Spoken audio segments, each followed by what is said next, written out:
बिस्मिल्लाहिर्रहमानिर्रहीम। मैं मार जावेद अकबर क्लासरा आज एक अहम टॉपिक पर गुफ्तगू करने जा रहा हूँ। मैं अपने नाज़रीन से ये अपील करूँगा कि वो मेरी इस वीडियो को मुकम्मल देखें। हाज़रीन मोहतरम, हमारे मुल्क में अरसे दराज से इलेक्शन होते आ रहे हैं। जीत जाने वाली जमात कहती है कि इलेक्शन शफाफ हुए हैं, और जो जमात हार जाती है वो कहती है कि धांधली या धांधला हुआ है। हालांकि हमारे मुल्क में जो पहले एक तरीक़ेकार चल रहा है इलेक्शन का, उसको बेहतर बनाया जा सकता है, और उसी तरीके से साबका हुकूमतें भी कायम हुई हैं और मौजूदा हुकूमत भी उसी तरीक़े इंतखाब के तहत हक़ हुक्मरानी अदा कर रही है। हाज़रीन मोहतरम, हमारे आईन में इलेक्शन एक्ट 2017 मौजूद है। अब मौजूदा हुकूमत जो तब्दीली का कह रही है और नया पाकिस्तान बनाना चाहती है, वो हुकूमत इलेक्ट्रॉनिक वोटिंग मशीन के ज़रिए इलेक्शन 2023 कराना चाहती है। वो हुकूमत दावा कर रही है कि हमारा मकसद बोगस वोटर्स के ख़िलाफ़ हम चाहते हैं कि कोई भी बोगस वोट जो है वो ना भुगत सके, जबकि अपोजिशन कहती है कि हुकूमत पाकिस्तान, इमरान खान की जो हुकूमत है 3 साल 3.5 साल गुजार चुकी है, और EVM मशीन के ज़रिए अगले 5 साल भी हुकूमत करना चाहती है। आइए हम जायज़ा लेते हैं कि ये जो इलेक्ट्रॉनिक वोटिंग मशीन है, आया इसके ज़रिए हमारे इलेक्शन शफाफ हो सकते हैं। मकाम अफसोस है कि पिछले इलेक्शन में 2018 के जनरल इलेक्शन में 20 अरब रुपए RTS सिस्टम पर खर्च कर दिए गए, लेकिन मकाम अफसोस है कि 10:30 बजे तक रिज़ल्ट आते रहे। उसके बाद RTS सिस्टम को बिठा दिया गया और फिर 2-3 दिन तक मुसलसल रिज़ल्ट आते रहे, और मर्ज़ी का रिज़ल्ट जो है वो हासिल कर लिया गया।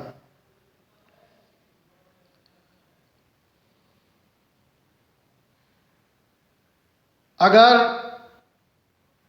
देखा जाए कि हुकूमत की नीयत ठीक है या हुकूमत की नीयत ठीक नहीं है, तो उसकी मिसाल हमारे पास डस्का इलेक्शन की मौजूद है। उसके सिलसिले में रिपोर्ट भी आ चुकी है और मुख्तलिफ अफसरान के ख़िलाफ़ इलेक्शन कमीशन ने कार्रवाई का हुक्म भी दिया है। डस्का इलेक्शन में जिस गुंडागर्दी और बदमाशी का मुजाहरा किया गया और धांधली का प्रोग्राम बनाया गया, इसके मिसाल पाकिस्तान की तारीख़ में हरगिज़ नहीं मिलती। क्या इमरान खान बता सकते हैं कि डस्का के इलेक्शन में जो धांधली का प्रोग्राम बनाया गया, क्या उसकी मंशा के खिलाफ था या उसका मशवरा उसमें शामिल नहीं था? क्या वज़ीर आला की मर्ज़ी उसमें शामिल नहीं थी? और क्या इंतज़ामिया के अफसरान जो डस्का से ताल्लुक़ रखते थे उन्होंने हुकूमत के हुक्म के बग़ैर ही ये सब कुछ कर दिया है? ऐसा हरगिज़ नहीं हो सकता। हुकूमत की मंशा भी शामिल थी। वज़ीर आला पंजाब भी यही चाहते थे कि किसी न किसी तरीके से मुस्लिम लीग नून की ये जो सीट है इस पर कब्ज़ा किया जा सके। हाज़रीन मोहतरम, अफसोस का मकाम यह है कि जिस तरीके से EVM को लागू करने के लिए आइन में तरमीम की गई उसकी मिसाल भी हमारे पाकिस्तान की तारीख़ में नहीं मिलती। 1973 का आइन बनाया गया, लेकिन जुल्फ़कार अली भुट्टो जो कि 2/3 अक्सरियत रखता था, उसने आइन बनाना चाहा। वो 2/3 अक्सरियत रखता था, वो आइन बना सकता था, लेकिन उसने अपोजिशन को भी साथ मिलाया। क्यों मिलाया? वो ये चाहता था कि आइन जो है वो मुतफ़िक़ा होना चाहिए। हुकूमत के जो मुशीरान हैं, जो वज़रा हैं, वो इमरान ख़ान को गलत मशवरे दे रहे हैं। उन्होंने इसे मशवरा दिया है कि आइंदा 5 साल अगर हुकूमत करनी है तो EVM के ज़रिए ही हम कर सकते हैं। अदरवाइज़ हमारी जो हुकूमत की कारकर्दगी है, इमरान ख़ान भी जानता है, महंगाई की वजह से लोग बद्दुआएं दे रहे हैं, महंगाई की वजह से लोग बच्चे बेचने पर मजबूर हैं, महंगाई की वजह से लोग हुकूमत को बद्दुआएं दे रहे हैं। वज़रा अपनी गफलत और अपने निकम्मेपन को छुपाने के लिए इमरान ख़ान को गलत मशवरे दे रहे हैं। अपोजिशन की मुखालफत के बावजूद EVM कानून बना दिया गया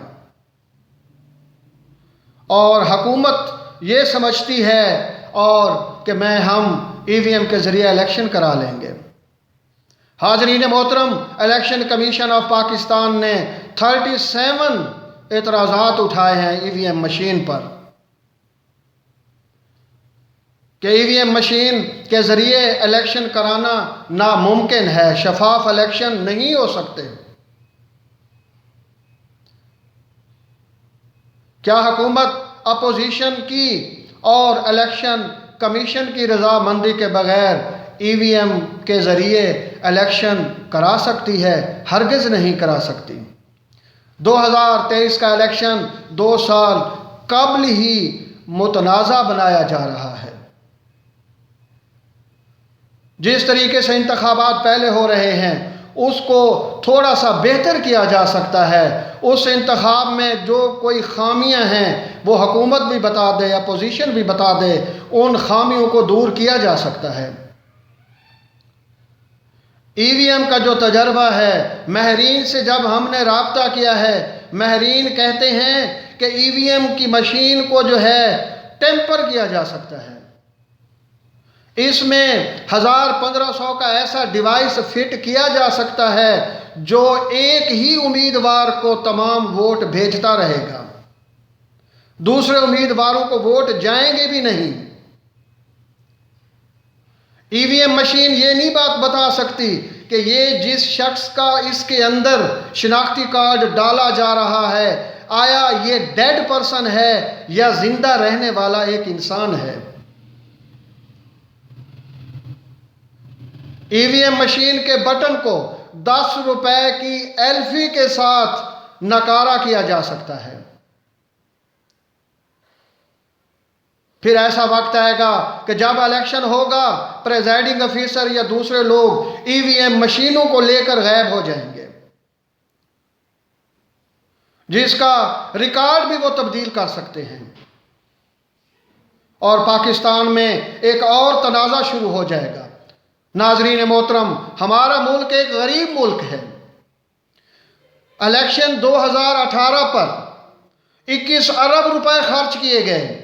अब जो हुकूमत ये चाह रही है कि EVM के ज़रिए इलेक्शन हो, तो हाज़रीन मोहतरम 1.5 खरब रुपया खर्च होगा EVM मशीनों पर, और 50 अरब के करीब और अखराजात होंगे। हमारा मकरूज़ मुल्क जिसमें हर बच्चा जो है वो मकरूज़ है। हुकूमत पाकिस्तान एक और मशीन को लागू करके 2 खरब रुपए का और कर्जा लेना चाहती है। हुकूमत पाकिस्तान की गरीबों की तरफ कोई तवज्जो नहीं है, चीज़ें सस्ती करने की तरफ कोई तवज्जो नहीं है। बस एक ड्रामा रचाने के लिए ईवीएम को लाया जा रहा है कि हम शफाफ इलेक्शन चाहते हैं। हाज़रीन मोहतरम, जब इस कानून को पास कराया गया है, MNAs ने यह बयान दिया है कि हम खुद नहीं है बल्कि हमें लाया गया है, हमें थ्रेट किया गया है कि अगर आप लोग असम्बली के इजलास में ना आए तो आपके खिलाफ कार्रवाई होगी, आपका रजिस्टर खोल दिया जाएगा, आपकी फाइल खोल दी जाएगी। तो इस किस्म के दबाव और डंडे के जोर पर यह तरमीम जो है यह पास कराई गई है। हाज़रीन मोहतरम, पाकिस्तान पहले कर्जों की दलदल में फंसा हुआ है। हम लोग रोजाना अरबों रुपए सूद की अदायगी में दे रहे हैं। असल कर्जा वैसे का वैसे कायम और दायम है, और हुकूमत चाहती है कि जदीद दौर है, जदीद दौर में नई मशीनरी का इस्तेमाल होना चाहिए, इससे शफाफ इलेक्शन होंगे। और मैं आप लोगों को ये भी बताता चलूं कि वो ममालिक जिन्होंने ईवीएम को राइज किया है, आप देख लें, भारत की सुप्रीम कोर्ट ये कह चुकी है हुकूमत को कि ईवीएम का ड्रामा बंद किया जाए, आइंदा इलेक्शन जो है ईवीएम के बगैर कराया जाए। बरतानिया जहां से जमहूरियत का आगाज हुआ है, वहां भी इलेक्शन बगैर ईवीएम हो रहे हैं।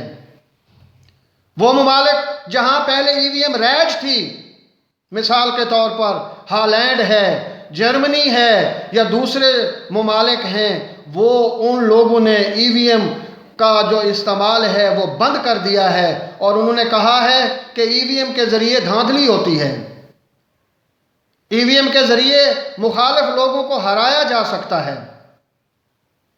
और राहुल गांधी ने भी भारत की असेंबली में ये बिल पेश किया है कि ईवीएम के ज़रिए आइंदा इलेक्शन ना कराया जाए। लेकिन मकाम अफसोस है कि हमारी हुकूमत दिन रात ये राग अलाप रही है कि इलेक्शन होगा तो ईवीएम के ज़रिए होगा, इलेक्शन होगा तो ईवीएम के बगैर नहीं होगा। और इलेक्शन कमीशन अब कानून पास हो चुका है और इलेक्शन कमीशन को इस ईवीएम के ज़रिए ही इलेक्शन कराना होगा। लेकिन मकाम अफसोस है हुक्मरानों के रवैये पर कि वो बग़ैर इलेक्शन कमीशन की रज़ामंदी और अपोजिशन की रज़ामंदी के ईवीएम के ज़रिए इलेक्शन नहीं करा सकते। कानून के तालिब इल्म की हैसियत से मैं ये बताना चाहता हूँ कि इतने खदशात की रोशनी में अगर कोई लोग हाई कोर्ट या सुप्रीम कोर्ट में चले गए तो मुझे कभी इम्कान है, क्योंकि आईनी महरीन कहते हैं कि सुप्रीम कोर्ट ऑफ पाकिस्तान या हाई कोर्ट जो है ईवीएम के ज़रिए इलेक्शन न कराने का हुक्म दे सकती है, क्योंकि इससे इंतशार फैलेगा, इससे मुल्क में इंतशार फैलेगा। इलेक्शन के बाद तमाशे शुरू हो जाएंगे, रोडें फिर ब्लॉक हो जाएंगी कि धांधला हो गया। तो लिहाजा मैं हुक्मरानों से ये अपील करूँगा कि जो थोड़े बहुत खदशात हैं पुराने सिस्टम में, उनको बेहतर बनाकर उसी पुराने सिस्टम के ज़रिए ही इलेक्शन कराए जाए, ताकि इलेक्शन कमीशन भी मुतमईन हो और पाकिस्तान के अवाम को भी इत्मीनान में रखा जाए। मैं हाज़रीन मोहतरम से ये रिक्वेस्ट करूँगा और हुक्मरानों से भी ये रिक्वेस्ट करूँगा कि वो ईवीएम का फ़ैसला वापस लें। आखिर पर मैं अपने नाज़रीन से ये इल्तमास करना चाहता हूँ कि मेरी इस वीडियो को मुकम्मल देखें और मेरे चैनल को सब्सक्राइब भी ज़रूर करें। वस्सलाम।